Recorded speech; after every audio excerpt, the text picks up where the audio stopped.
Og yun nga problema, kaya ang Pilipinas ready na gyud sa gira.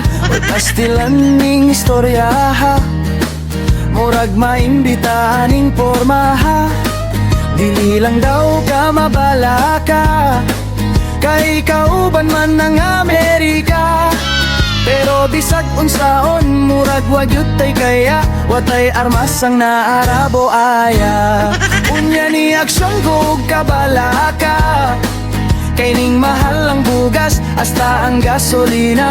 Murag direra gyud ta maloya, kaysa pagkaon di matagsa-tagsa. Unya ning resulta, matud pa sa uban nga gutom na. Haskang di malasa, aning mga tawana, namatay raspas mo dili sa bomba.